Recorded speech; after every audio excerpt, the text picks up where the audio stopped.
ఆయనకు అత్యంత ప్రియపాత్రుడైన శిష్యుడు రేవంత్ రెడ్డి గారని. కానీ నిన్న పొట్టి శ్రీరాములు గారి వర్ధంతి కార్యక్రమంలో మాట్లాడుతూ చంద్రబాబు గారు నిజంగా మనోవేదంతో మాట్లాడారు. పేరు తీసేయటం ఏంటండి, అట్లాగా తప్పు కదా అని. సరే, దానికి ఆయన ఆంధ్రప్రదేశ్లో పెడతానన్నారు. బట్ ఇక్కడ కూడా ఆయన పెట్టాలనుకుంటున్న పేరు కూడా ఆంధ్ర చరిత్ర సంస్కృతి గ్రంథరచన చేసిన ఆయన గొప్ప వ్యక్తి సురవరం ప్రతాప్ రెడ్డి గారు పేరు పెట్టాలనుకుంటారు. తప్పేం లేదని అనిపిస్తుంది. But at the same time Potti Sriramulu గారికి ఇవ్వాల్సిన డ్యూ రెస్పెక్ట్ ఇవ్వకపోవడం అనేది చంద్రబాబు గారికి మనోవేదన కలిగించినట్టు.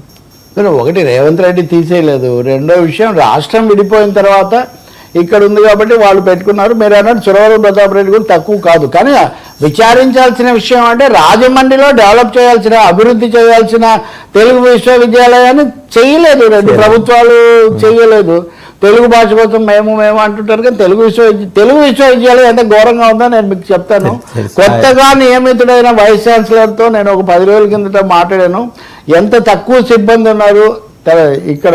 అక్కడైతే అసలు రాజమండ్రిలో వాళ్ళు అభివృద్ధి చెయ్యనే లేదు. అది అంతకుముందు ఉన్నటువంటి ఆవరణ ప్రాంగణం దాన్ని అలాగే కొనసాగిస్తున్నారు. కాబట్టి పొట్టి శ్రీరాములు ఒక ఆంధ్రప్రదేశ్ కాబట్టి ఆంధ్రప్రదేశ్లో తప్పకుండా పెట్టి అభివృద్ధి చేస్తే అది ఇంకా అదొక వేరే కథ. కానీ అందులో రేవంత్ వర్సెస్ చంద్రబాబు సురవరం ప్రతాప్ రెడ్డి గారి పేరు పెట్టడానికి నేను స్వాగతం లేదు. ఇప్పుడు రంగా గారి పేరు మార్చి జయశంకర్ పేరు పెట్టినా సహజంగా న్యాచురల్ కోర్స్ అండి. ఒకసారి మీరు ఒక నిర్ణయం జరిగిన తర్వాత దాంతోపాటు 1 by 1 అవి ఒకదాని తర్వాత ఒకటి జరుగుతాయి. తప్పకుండా ఇవన్నీ ఆంధ్ర ప్రాంతంలో కూడా చేసుకోవడానికి మీకు అధికారం ఉంది. అది చేయకుండా ఇంకొకటి మాట చెప్తాను నేను. గురువులు, శిష్యులు, ఇదంతా భగవద్గీతలో కృష్ణుడు ఏం చెప్పారు చెప్పండి. అల్టిమేట్గా రాజ్యము, రాజకీయం, దాని ప్రయోజనాలు దానికి ఉంటాయి. సో నా నమస్కార బాణం ముందు వేస్తాము, తర్వాత బాణం గుండెగా ఎక్కువ పెడతాడు. అంతే కదా అర్జునుడు అందరికీ కూడా. అదే చేయమని చెప్పింది కూడా కృష్ణుడు. కాబట్టి ఇక్కడ చంద్రబాబు, రేవంత్ రెడ్డి తెలంగాణ, ఆంధ్రప్రదేశ్ ప్రయోజనాల కోసం వాళ్ళు ప్రాతినిధ్యం వహించాల్సిందే. కానీ నిజానికి చంద్రబాబే కొంచెం బ్రాడ్ చూపించవచ్చు. ఎందుకంటే అంతకుముందు నవ్యాంధ్ర నిర్మాత ఇవన్నీ ఉన్నాయి, అవి చెప్పుకుంటారు. కాబట్టి మీరు రేవంత్ రెడ్డి జగన్, కేసీఆర్ చాలా స్నేహితులు కదా. మరి ఎందుకు ఒక్క సమస్య పరిష్కారమైందా? కనీసం మొన్న 3 సమస్యలు పరిష్కారమయ్యాయి.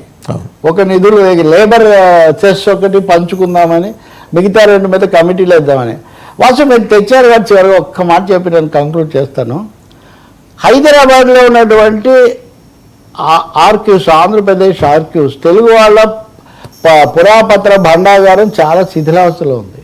వాటిని ఇంతవరకు పంచుకోను లేదు, అక్కడ కనీసం రక్షించుకోను లేదు అన్నట్టుగా తార్నాకలో. రెండవది, ప్రెస్ అకాడమీ పాత ప్రెస్ పత్రికలన్నీ డిజిటలైజ్ చేశారు.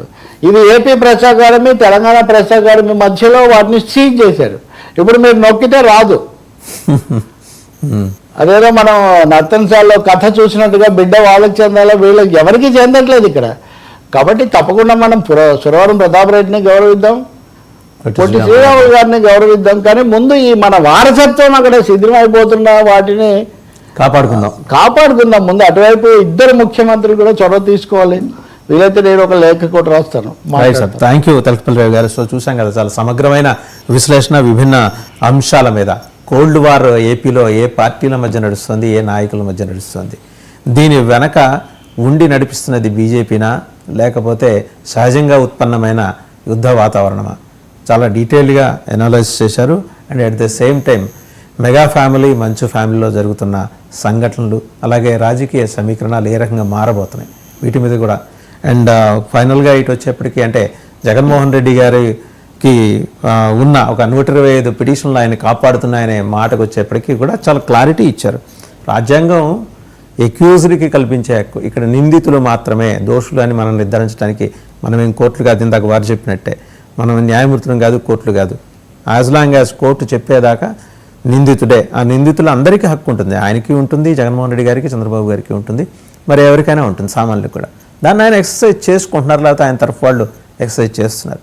సో దీన్ని దేనికి దాన్ని పారదర్శకంగా